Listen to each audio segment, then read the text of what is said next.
demasiada gente, demasiados recursos, demasiada publicidad que no sabemos de dónde sale tanto dinero.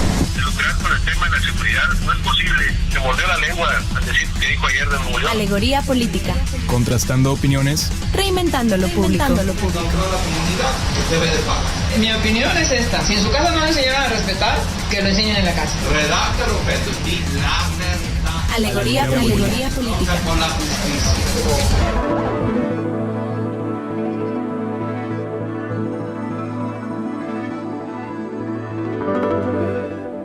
Bienvenidas y bienvenidos a Alegoría Política, un espacio de análisis político que busca dar voz a la sociedad civil organizada. Yo soy Regina Vega. Y yo soy Frida Rivera. Les mandamos un saludo a todas las personas que nos están sintonizando en vivo a través de Frecuencia Tech 94.9 FM y por internet en livestream.com/Frecuencia Tech. Igualmente le mandamos un saludo a quienes escuchan los programas grabados a través de nuestro canal de YouTube, Alegoría Política. Como lo hacemos al inicio de cada programa, antes de comenzar, escucharemos Mujer Lunar de Rebecca Lane.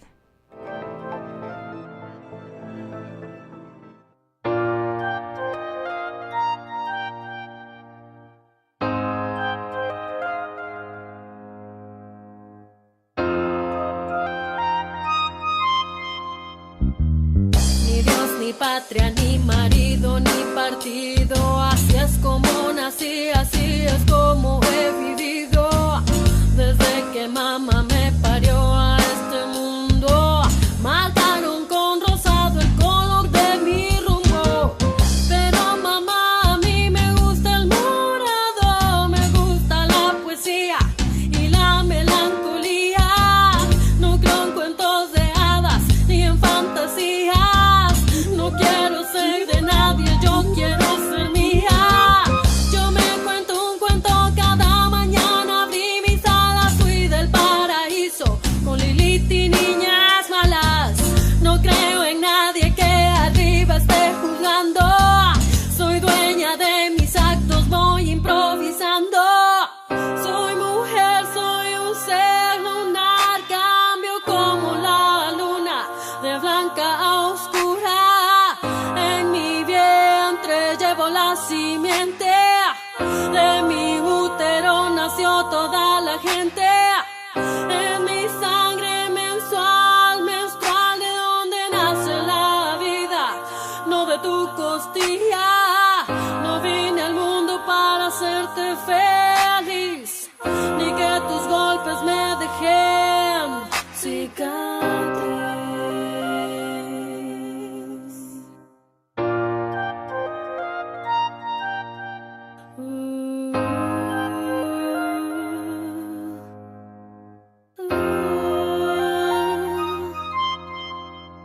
Han pedido de mí que sea casta y pura, que no tenga deseos y que no me quepa duda, que mi felicidad está en la cocina, haciendo guisos que engañen mi autoestima. Debo aspirar a estar encadenada a una casa, estar casada con lo mejor de mi casta, embarazada, parirle hijos al sistema y si la tripa aprieta, aprender a vivir callada la pobreza. Por cada golpe que me da se conmociona el universo, por eso yo me defiendo, por eso yo no acepto los príncipes que vienen a salvarme, con piropos y dinero vienen a insultarme. Soy mujer, soy un ser lunar, cambio como la luna de blanca a oscura. En mi vientre llevo la simiente, de mi útero nació toda la gente. En mi sangre menstrual, de donde nace la vida, no de tu costilla. No vine al mundo para hacerte feliz, ni que tus golpes me dejen cicatriz.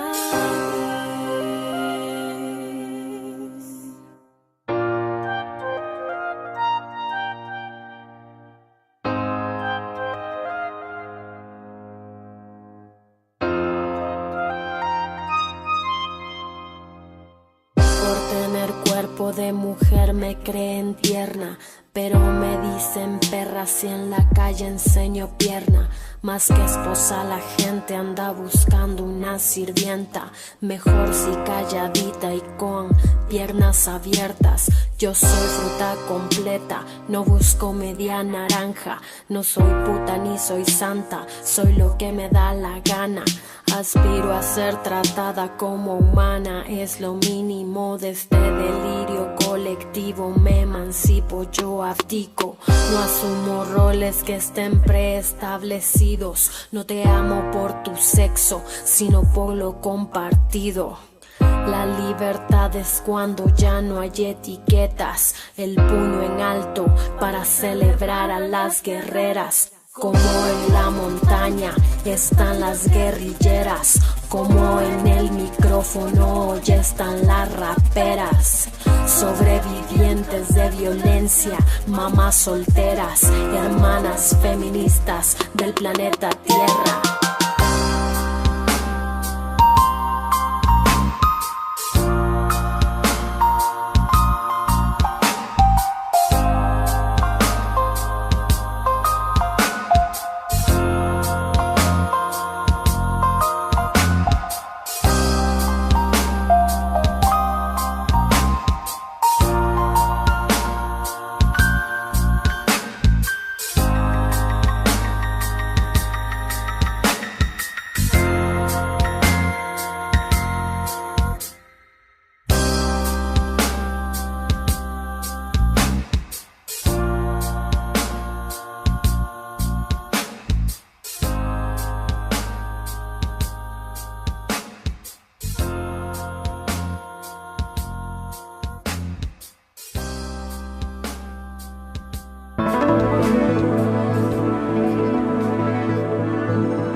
Regresamos a su programa Alegoría Política. Acabamos de escuchar Mujer Lunar de Rebeca Lane. Les recordamos que nos pueden compartir sus impresiones a cabina por medio del teléfono 83 87 06 65 y por nuestras redes sociales. En Facebook estamos como Alegoría Política y nos pueden encontrar en Twitter como alegoría-pol. La semana pasada, en el marco del Día de la Mujer, el Congreso del Estado de Nuevo León discutió y aprobó, tanto en las comisiones como en pleno, una reforma al artículo 1 de la Constitución Política de Nuevo León, en el que se reconoce la vida desde la concepción hasta la muerte natural. Esta decisión fue aplaudida por diversos grupos conservadores que han llevado esta agenda durante mucho tiempo, y a la vez reprochada por activistas y defensoras y defensores de derechos humanos por considerarlo violatorios al principio de progresividad y al libre desarrollo de la persona, así como a sus derechos sexuales y reproductivos. La semana pasada aquí en Alegoría Política estuvimos platicando sobre este tema desde una perspectiva desde el punto de vista de la sociedad civil, y en esta ocasión estaremos platicando con servidoras y servidores públicos que estuvieron involucrados en esta decisión. Y bueno, vamos a tratar de averiguar qué los motivó a votar la forma en que votaron y demás preguntas relacionadas al tema. Hoy nos acompaña el diputado Jorge León Fernández. Él es diputado por el partido del PRI del Distrito 7 y presidente de la Comisión de Puntos Constitucionales del Congreso del Estado. ¿Nos escucha, diputado? Hola, gusto saludarlas. Buenas tardes, Regina y Frida. Un gusto estar con ustedes y con las jóvenes o las personas que los escuchan. A sus órdenes. Bueno, para dar un poco de contexto, el diputado Jorge León Fernández es el presidente de la Comisión de Puntos Constitucionales, como ya lo mencioné, y fue esta comisión la que impulsó esta reforma que después pasó a ser votada al Pleno. Uh-huh. Bueno, muchas gracias por aceptar nuestra llamada, diputado.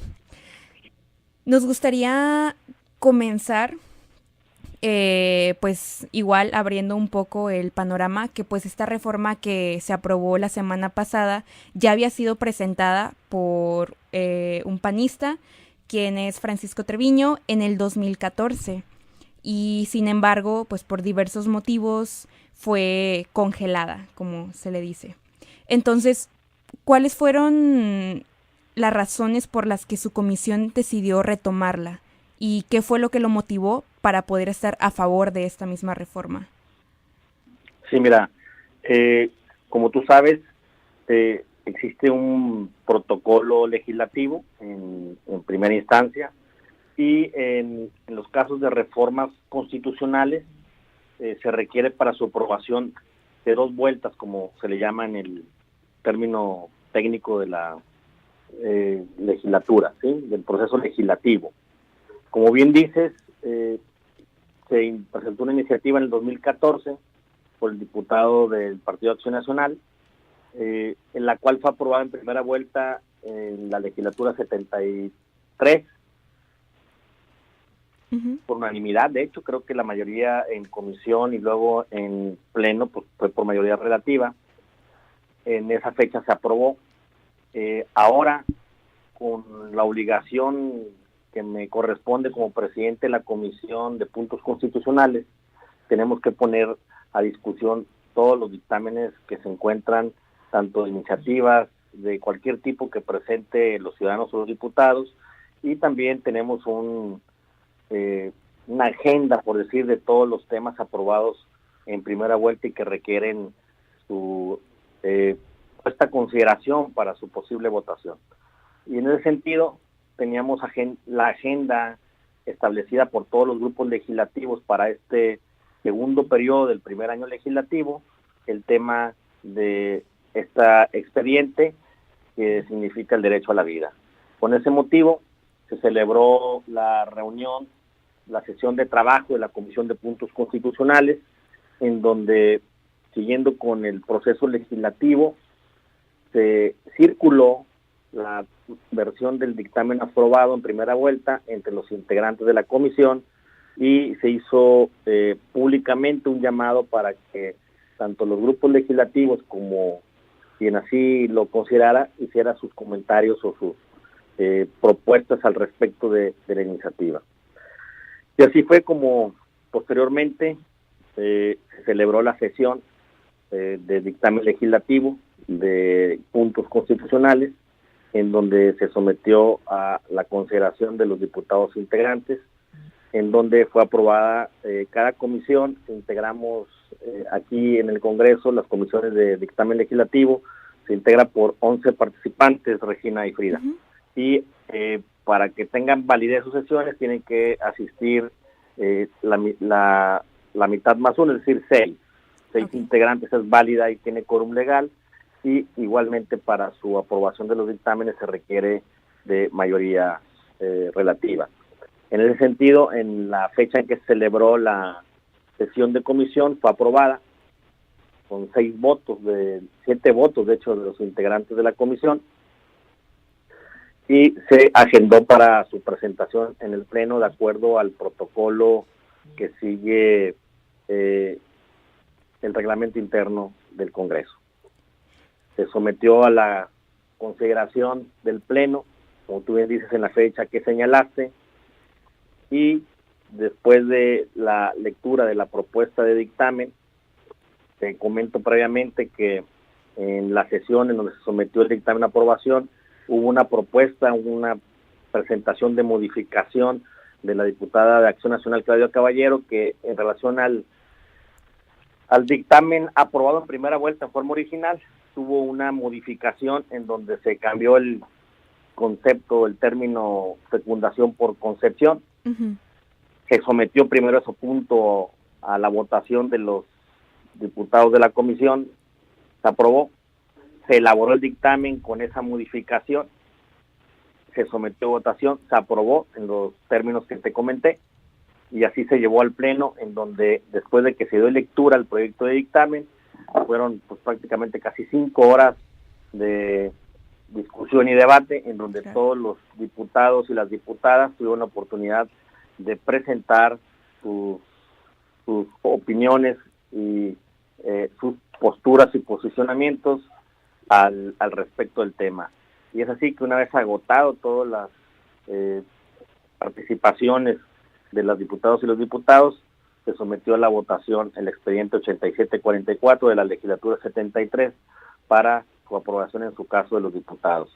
con la votación que ya de todos es conocida, se tuvo 30 votos a favor, 8 en contra, 2 diputados votaron en abstención y 2 diputados que estuvieron ausentes. También te menciono, creo que es importante que lo conozcan, el día de la sesión que fue pública de la Comisión de Puntos Constitucionales, en donde se discutió previamente el sentido del dictamen,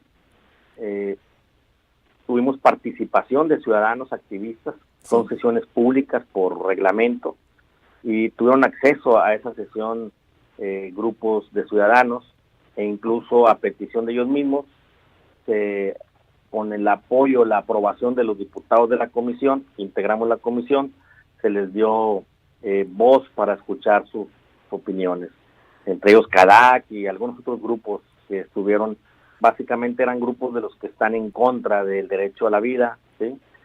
Y tuvieron, se pusieron de acuerdo entre ellos y escuchamos 3 posiciones, 3 opiniones de 3 ciudadanas que quisieron hablar al respecto. Pues básicamente ese fue el proceso legislativo, se cumplió con lo que establece la ley, con lo que establece el reglamento, Regina y Frida, y pues es un tema que, como ustedes saben, sí es muy polémico, si lo podemos decir. Sí. ¿Por qué? Porque están muy arraigadas las posiciones de quienes estamos a favor o de los que están en contra, y es muy difícil por la naturaleza del tema que se trata, que se pueda cambiar de opinión de una parte y de otro lado, ¿no? Eso lo hace pues un tema pues, muy polémico, es muy delicado, intensa discusión, y básicamente esa fue la parte del proceso legislativo, Regina y Frida. ¿Por qué voté a favor?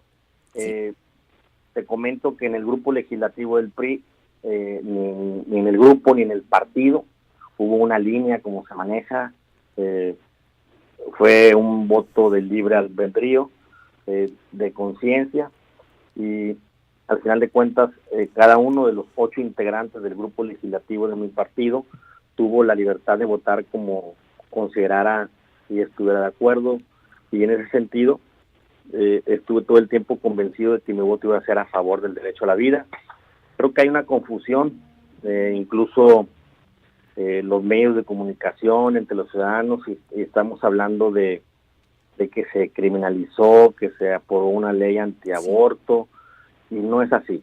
Realmente lo que se aprobó es una adhesión al artículo 1 de la Constitución, y que tiene que ver con el derecho a la vida, ¿sí?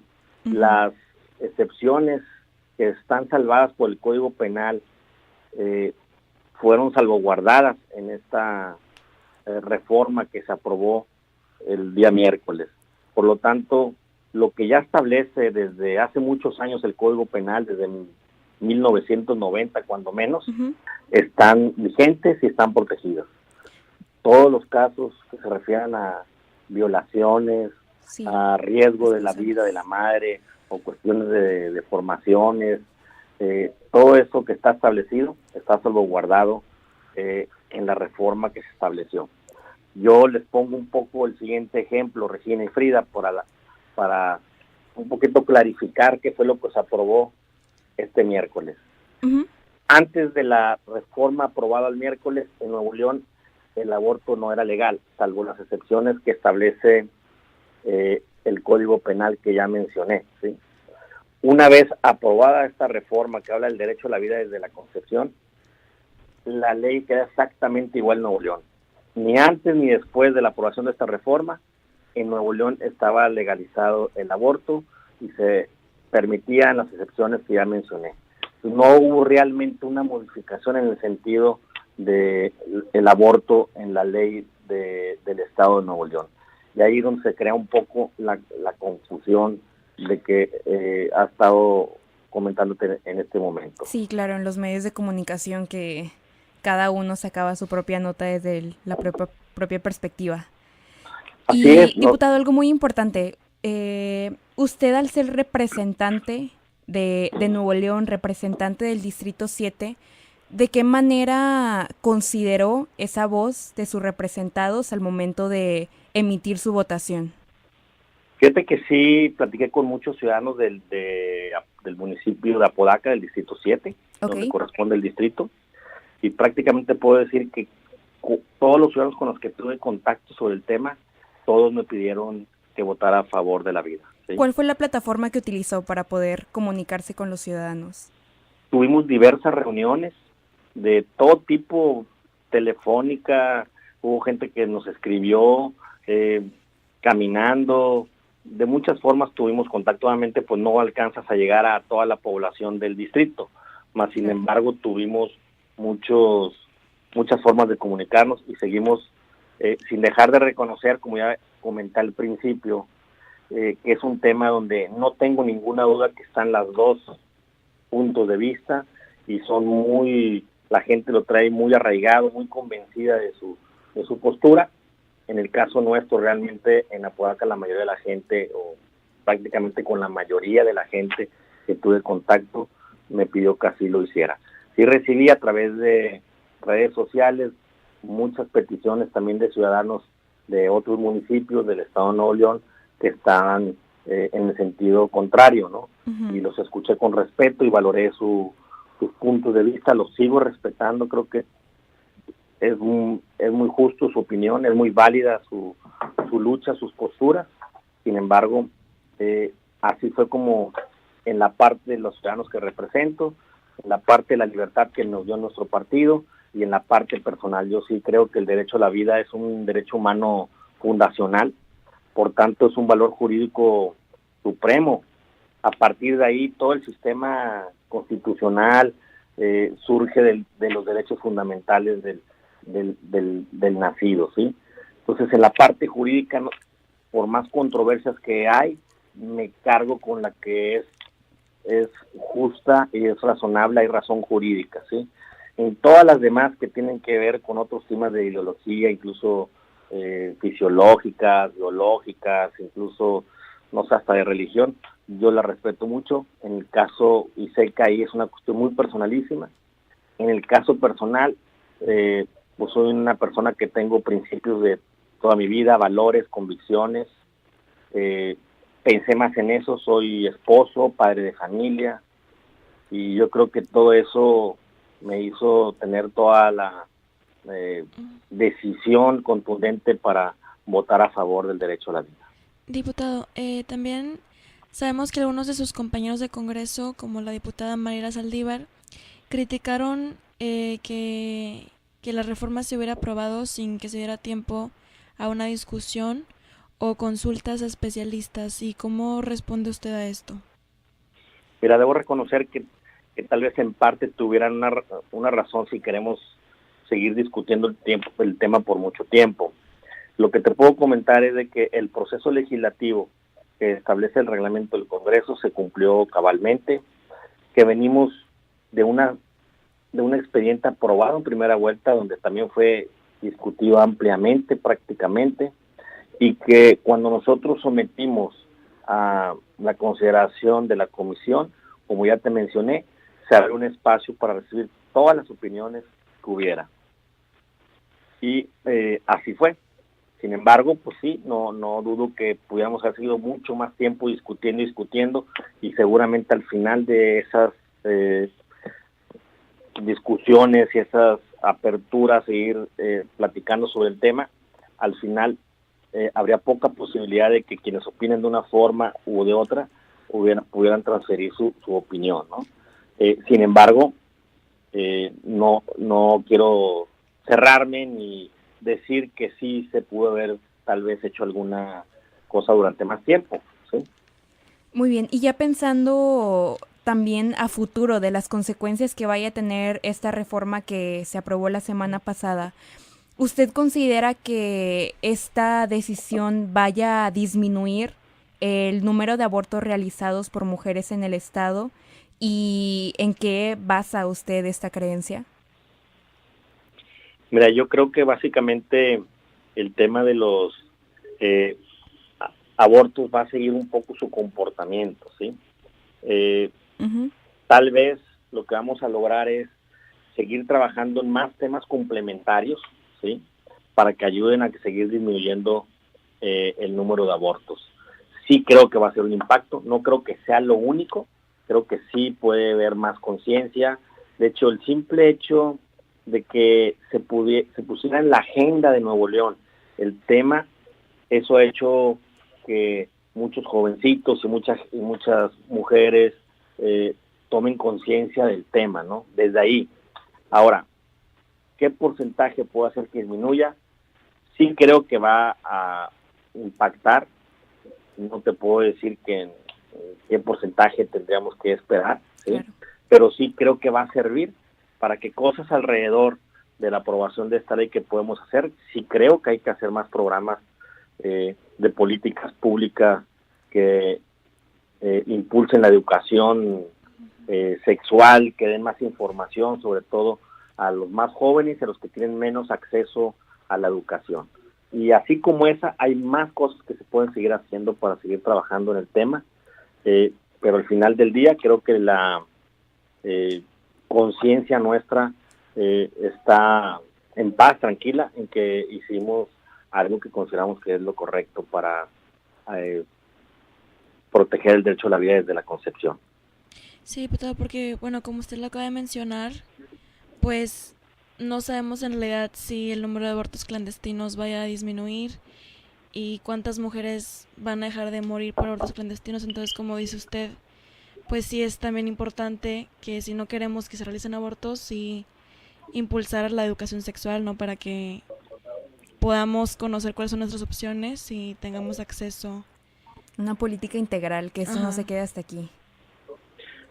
Sí, como te decía, opino igual que ustedes y sí lo he admitido, que sí hay que trabajar mucho en políticas públicas de educación, como te mencionaba, no solo a las jovencitas o a los jóvenes que tienen acceso a la educación primaria y secundaria, sino hay muchos jóvenes, hay muchas jóvenes vulnerables que no tienen acceso ni siquiera a esa educación, y ahí es donde hay que hacer mucho trabajo, ¿sí?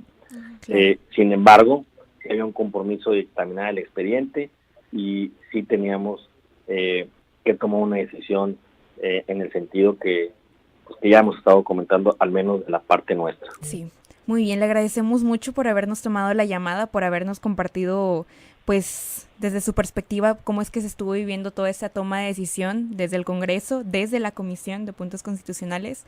Entonces le agradecemos mucho la apertura. Regina y Frida, estoy a tus órdenes. Un placer platicar con ustedes y que tengan buena tarde. Saludos a todos los que nos escuchan. Igualmente, gracias. Gracias. Nos vamos a un corte y regresamos a Alegoría Política. Muchas gracias. Buenas tardes.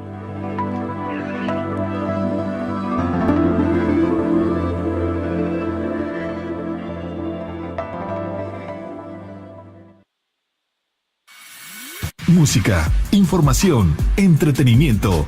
Frecuencia Tech 94.9, siempre contigo.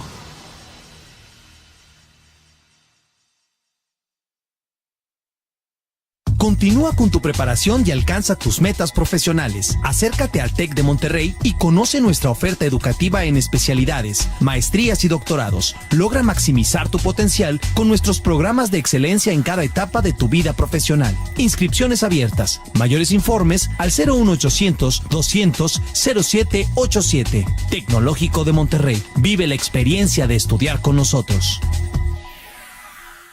¿Te gustaría que tú y tu equipo amplíen sus competencias profesionales para construir un perfil más alineado a sus metas? Este es tu momento para actualizarte, hacer networking y transformar tu vida. Capacítate y desarrolla todo tu potencial con las certificaciones, diplomados, seminarios y talleres presenciales que ofrece el Tecnológico de Monterrey. No dejes pasar más tiempo y llama al 01800 800 2114 o escríbenos a educacion.continua@itesen.mx. Te asesoraremos con gusto para cumplir tus objetivos.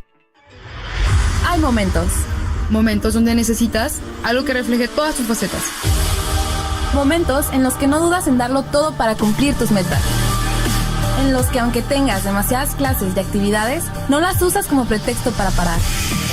Tech Store, donde ser tech no tiene límites. En tu automóvil, Frecuencia Tech 94.9 FM siempre te acompaña.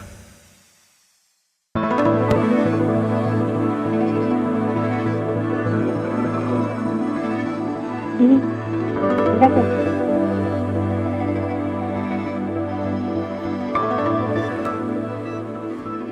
Regresamos a Alegoría Política. Muchas gracias por seguir con nosotras. Ahora, en esta segunda parte del programa, tenemos con nosotros a parte de la organización CADAC. Vamos a estar hablando con Liz Sánchez. Ella es defensora de los derechos humanos e integrante de esta organización que trabaja en este tema. Buenas tardes, ¿nos escucha? Sí, buenas tardes, ¿cómo están, Frida y Regina? Qué bien. Bueno, estamos tratando ahorita el tema de la reforma que se acaba de aprobar aquí en el Congreso de Nuevo León, que protege la vida desde la concepción. Entonces, queremos tratar con usted, porque usted, pues como trabaja en los derechos humanos, preguntarle por qué considera CADAC que el aborto legal debe ser es considerado un derecho humano. Sí, bueno, nosotras con esta resolución del Congreso local estamos muy preocupadas desde CADAC y es precisamente por lo que me preguntas. Con esta reforma se están contraviniendo acuerdos internacionales y sentencias nacionales e internacionales en términos de derechos humanos y específicamente en términos de derechos de las mujeres. Hay recursos internacionales que se han emitido, como la sentencia de Atravia Murillo contra Costa Rica, donde se ha definido, de esa sentencia se desprende que el embrión no es persona. Entonces, hacer una modificación constitucional considerando la protección de la vida desde la concepción hasta la muerte natural va en contra de esta determinación de esta sentencia de la Corte. Esta resolución donde se señala que el embrión no es persona, pues es un supuesto básico para hablar sobre derechos humanos.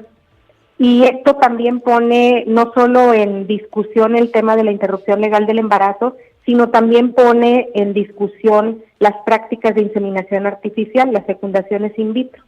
Si seguimos esta lógica que están planteando 30 legisladoras y legisladores y que así lo aprobaron la semana pasada, pues estaríamos mencionando que las empresas, los médicos y las personas que intervienen en prácticas médicas, como son las inseminaciones artificiales y fecundaciones in vitro, estarían cometiendo delitos graves como el secuestro, ya lo ha mencionado el doctor Héctor Mendoza, y atraviesa además también el tema de la muerte asistida.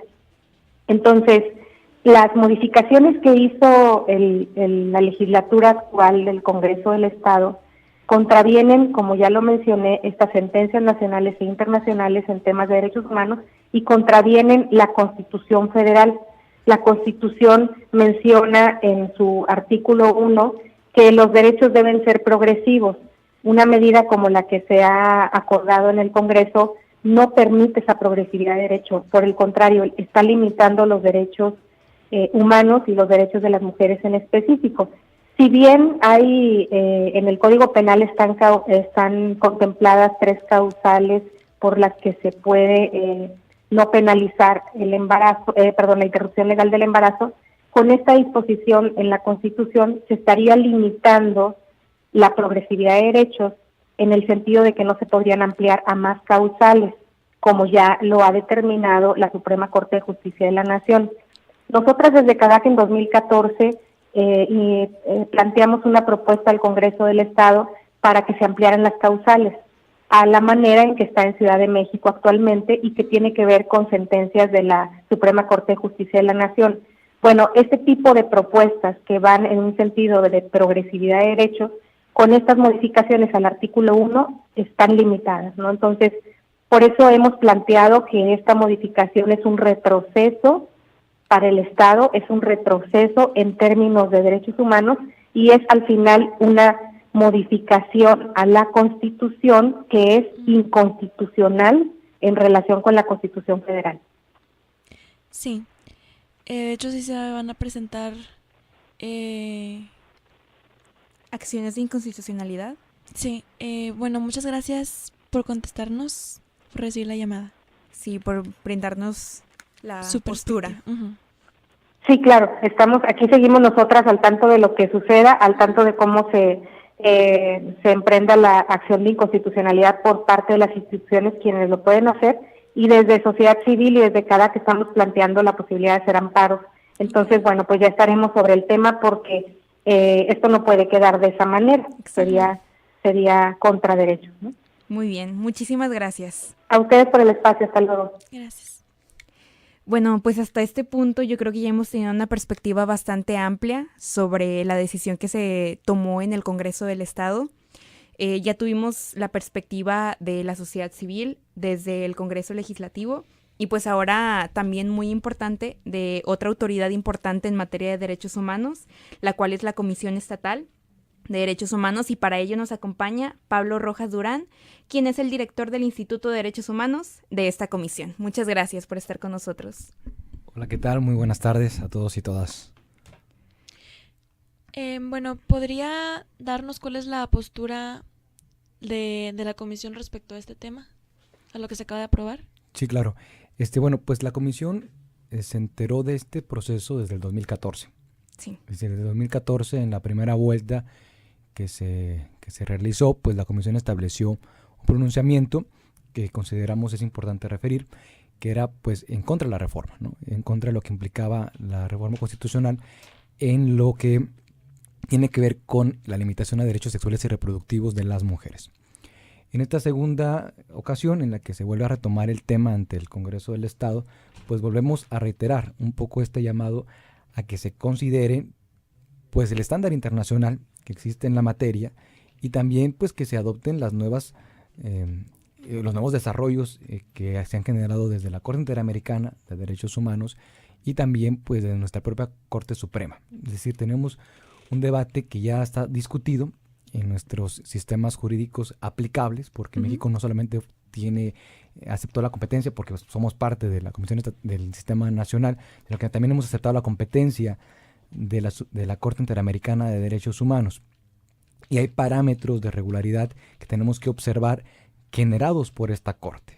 Entonces eso implica que cualquier decisión o interpretación jurisdiccional o no jurisdiccional tiene que hacerse a la luz de estos preceptos. Y eso no solamente para las autoridades judiciales, porque eso es un asunto fundamental que nosotros hemos reiterado múltiples ocasiones.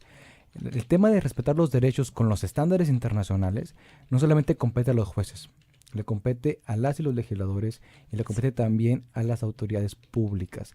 Es decir, yo tengo que interpretar la norma en cuanto permita el ejercicio pleno de los derechos humanos. El debate es ese, bueno, ¿qué vamos a referir? ¿Qué existe? ¿Qué estándares se prevén? Y en razón de ello, pues establecer una vía hacia la consecución de los derechos. Bueno, ¿y por qué considera usted que no estamos hablando de un derecho a la vida? Bueno, a ver, el derecho a la vida ha sido desarrollado y está previsto en diferentes instrumentos internacionales.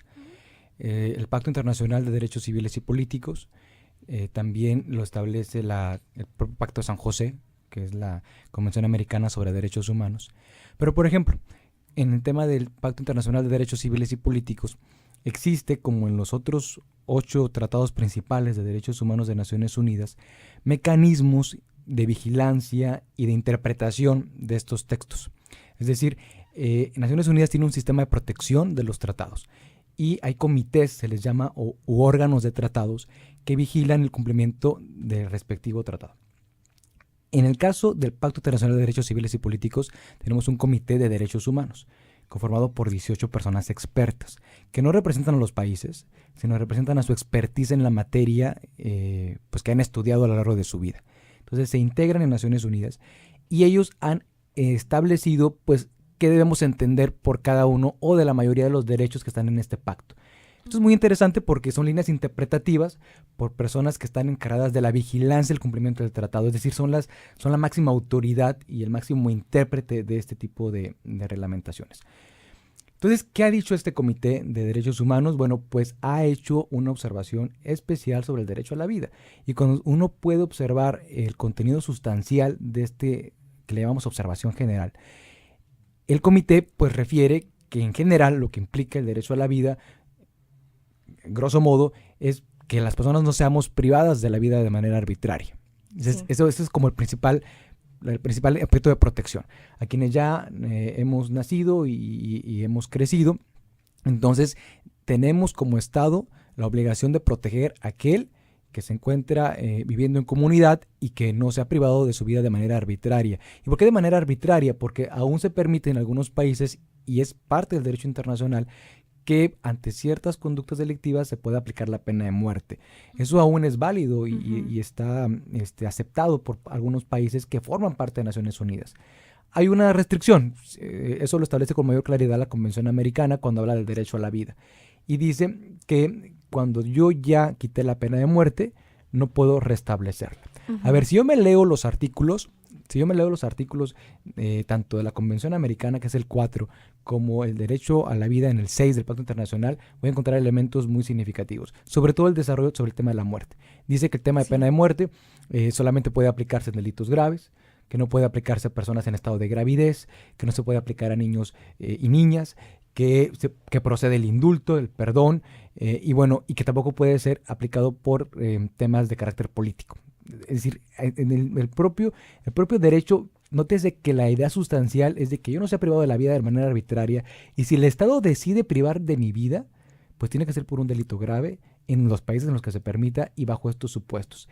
Y en la Convención Americana dice, y si tú ya aboliste la pena de muerte, como fue aquí en México en tiempos de Vicente Fox, pues ya no puedo restablecerla. Es decir, es una obligación que yo he planteado. Eso se desarrolla también en otro protocolo facultativo del Pacto Internacional de Derechos Civiles y Políticos, que establece también un compromiso de los estados para abolir la pena de muerte. En sustancia, eso es lo que protege el derecho.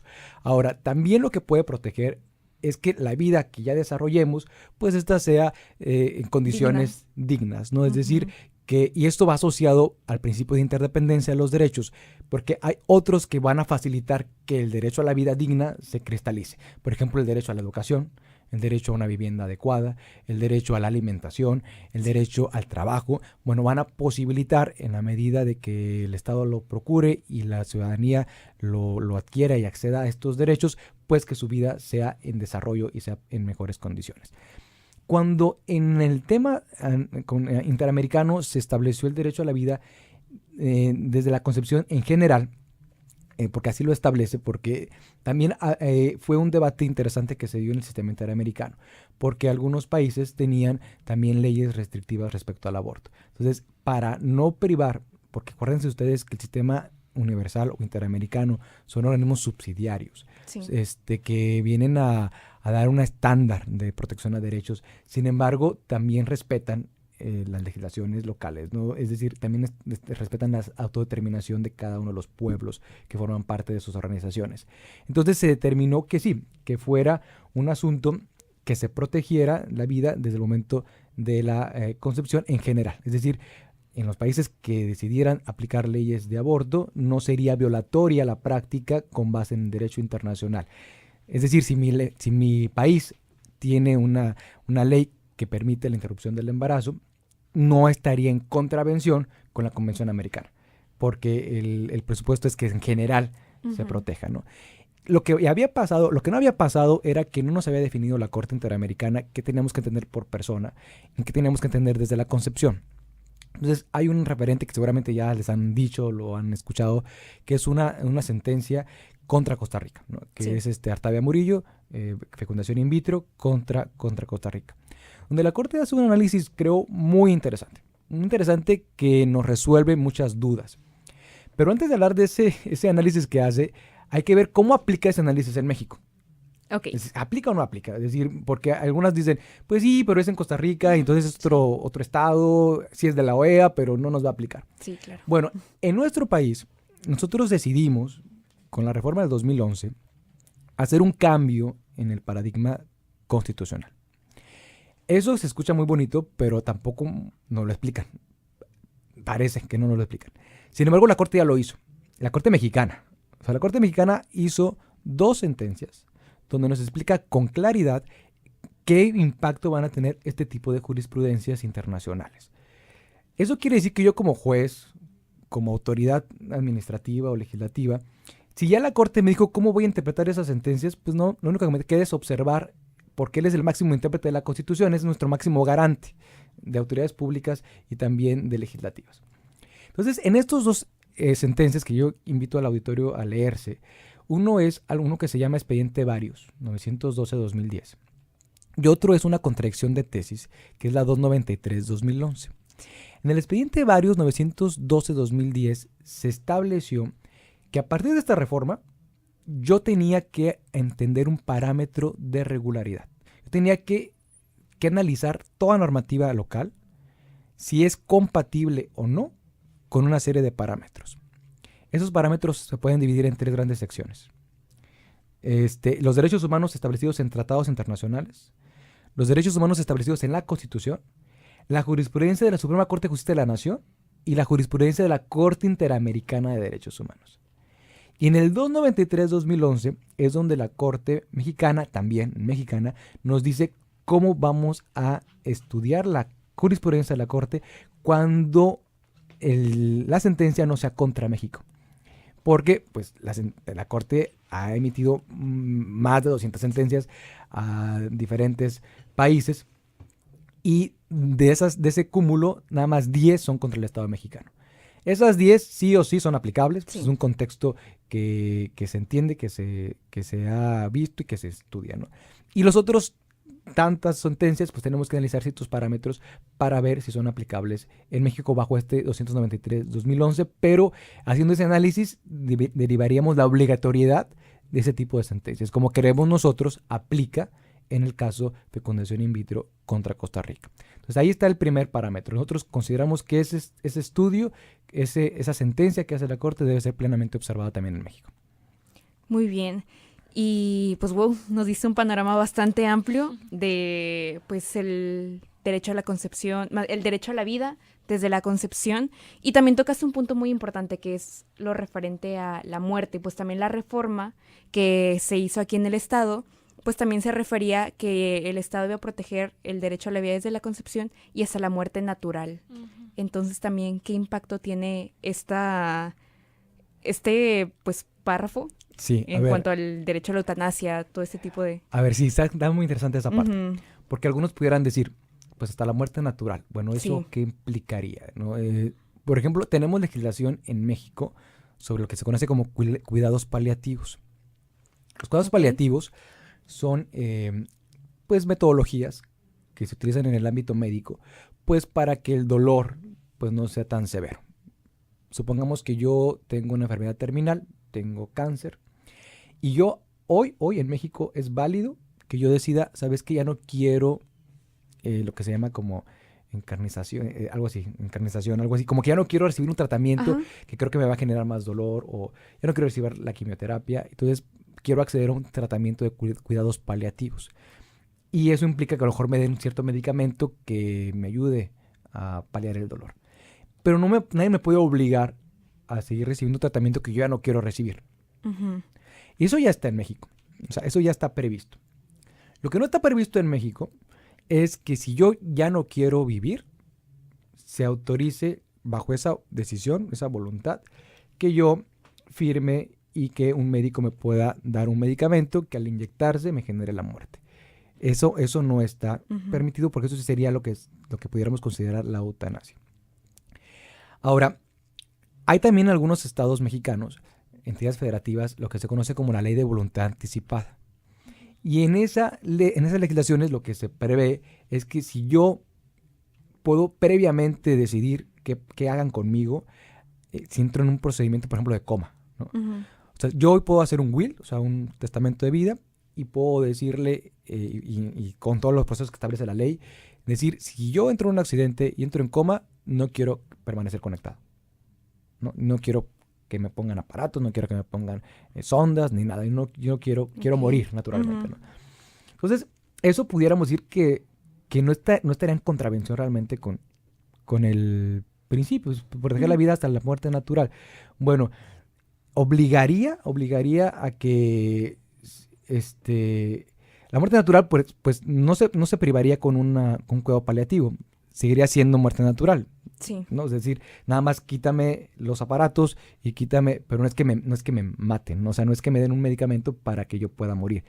Entonces, estaría previsto el tema de los cuidados paliativos. Lo que sí se restringiría sería un futuro debate como ya que ha existido en Europa, en algunos países, sobre una posibilidad de suministrar un medicamento que no genere la muerte natural, sino una muerte asistida. Ese es el debate que ya la legislación como está prevista, y que falta que se publique, pero que ya está prevista, impediría. Entonces, ese debate ya quedaría vedado, como también queda vedado el debate de la interrupción del embarazo por otras causales que no están las ya previstas por la ley penal. ¿Qué pasa en algunos países europeos? Algunos sí son plenamente abiertos y es una decisión muy desde el desarrollo libre de la personalidad, y si tú dices ya no quiero vivir, pues ellos te suministran el medicamento y pasa, ¿no? Hay otros que tienen una perspectiva un poco más limitada y lo permiten cuando yo estoy en enfermedad terminal. Entonces, ¿sabes qué? Yo estoy en una condición, es decir, hay una condicionante para que el Estado diga, bueno, yo sí pudiera asistir a esta persona y si pudiera pues brindarle un medicamento y sería un procedimiento legal, no habría responsabilidad para el médico, ni para el que asista, ni le acompañe, es decir, está en una enfermedad terminal, no quiere recibir quimioterapias, por ejemplo, si fuera cáncer, y ya quiere morir. Entonces yo, con base en ese condicionamiento, que es la mayoría de los países que lo han adoptado, de los que tienen este sistema, pues te suministran un medicamento y ya te lo inyectas, y bueno, pues es una muerte que no genera dolor y que, bueno, pues nada más te llevan un proceso hacia ese umbral. Ese es un asunto, te digo, que se vedaría, es decir, ya no... Uh-huh. Y también creo que es importante mencionar eso. Ya la reforma lo que está limitando realmente es debates futuros sobre una muerte asistida o también sobre interrupción legal del embarazo. Sobre la despenalización. Uh-huh. Y eso también quiero yo informar ahora aquí al auditorio, porque los medios o algunos medios se ha entendido como que ya está el aborto prohibido totalmente, ya no ni se te ocurra, es más, si alguien te viola, ni se te ocurra ir a abortar, porque vas a entrar a la cárcel. A ver, eso no ha cambiado, es decir, aún permanecen las causales que permiten a una mujer que ha sido violentada, en que su salud está en peligro, que pueda ser sujeta a un procedimiento de aborto. ¿Qué falta? O sea, realmente lo que aquí nos falta, y que no solamente en Nuevo León, sino en muchas partes de México, es de que aunque las leyes penales establecen legislación que permite o excluye responsabilidad en ciertas condiciones, las secretarías de salud o los hospitales no tienen un protocolo de atención para alguien que ha sido, por ejemplo, víctima de una violación. Sí. Entonces, pues sí, fue víctima de una violación, pero ¿quién determina la responsabilidad y cuándo se procede el aborto? Porque cada vez que va pasando tiempo, claro, es diferente y con mayor riesgo el proceso. Y entonces, en ese sentido, pues ahí requerimos también trabajar en una doble vía, ¿no? Primero nosotros vamos a impugnar la reforma, pero la doble vía es que también desde las legislaciones de salud, lo que ya está previsto, pues también se cristalice, porque es imposible, pues también que aunque ya la legislación penal prevé estas excluyentes, pues aunque existan no son operables, porque al final del día la persona no puede acceder a un aborto seguro. Uh-huh. Ese es el asunto, un aborto seguro. Exacto. Porque se va a dar, se tiene que hacer de manera segura, que busque la salud de la persona, valga la redundancia, porque si se hace clandestinamente, pues se generan grandes riesgos a la salud de las personas, de ambos, tanto de la mujer como del feto. Sí, tocaste un tema muy importante de las vías. Sí. ¿Qué es lo que sigue en cuanto a la competencia que tiene la Comisión Estatal de Derechos Humanos para poder darle seguimiento a esta reforma que se tuvo, que pues ya se han manifestado diferentes instituciones, autoridades, que pues es inconstitucional? Claro. Bueno, existen diferentes garantías constitucionales para el ejercicio de los derechos.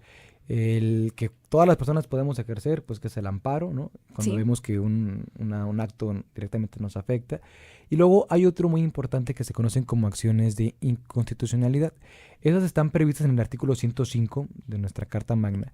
Y ahí la tesis de este tipo de acciones o mecanismos es de que si yo observo que una ley no es compatible con el derecho constitucional, y ahora eso implica no solamente con los marcos domésticos, sino también con el marco internacional, porque ya también se amplía desde el 2011 esta perspectiva. Entonces ciertos sujetos legitimados puedan emprender una serie de acciones.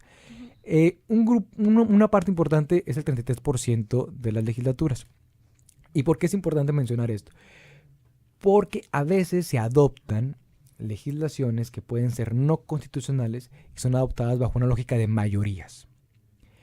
Muchas veces se dice que hay que poner los derechos humanos en consulta, que a ver qué piensa la mayoría. Sí. Y esa lógica no puede aplicarse en derechos humanos porque no es de que sí o que no, son inalienables, son inherentes a las personas. Entonces la mayoría no puede decidir sobre el ejercicio de los derechos o si esto es legal o constitucional, ¿no?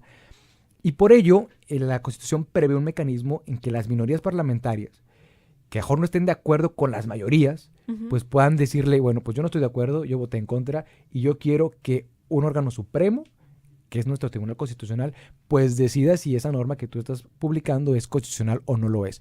Porque no hay que olvidar eso, estamos regidos por un marco constitucional. Es nuestra constitución política, es nuestro discurso político que tenemos que observar todas las autoridades y que sí lo establecimos. Es decir, eso es lo que México decidió que pasara. No es una defensa que estemos haciendo de la nada, es una defensa que existe a partir de que somos mexicanos y mexicanas, que decidimos crear una constitución con estos parámetros. Que nuestros representantes, legisladores y legisladoras, decidieron en un constituyente permanente que así fuera. ¿Y por qué lo decidimos?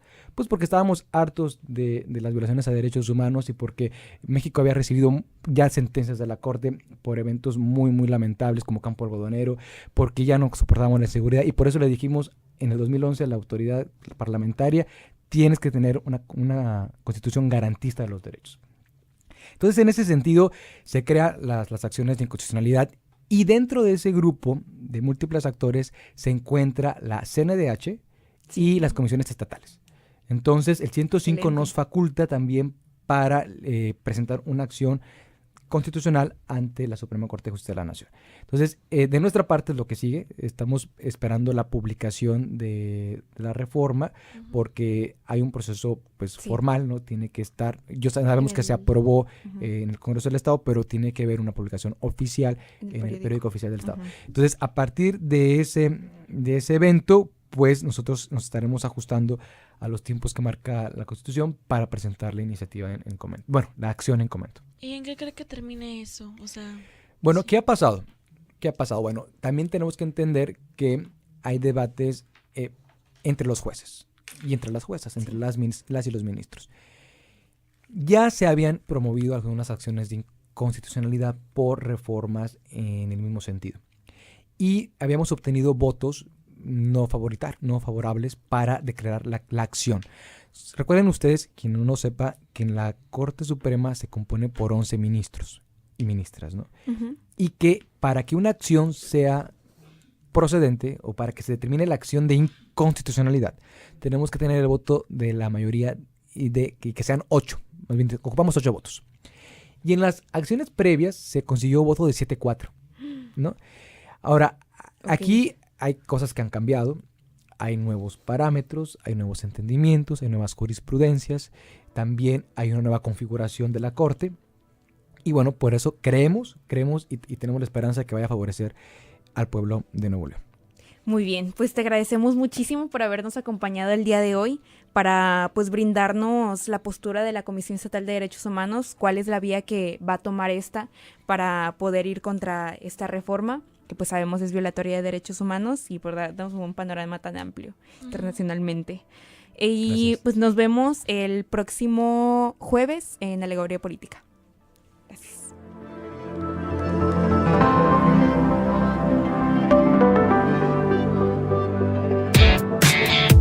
Estás escuchando Frecuencia Tech 94.9 FM. Para impulsar el desarrollo de los pequeños y medianos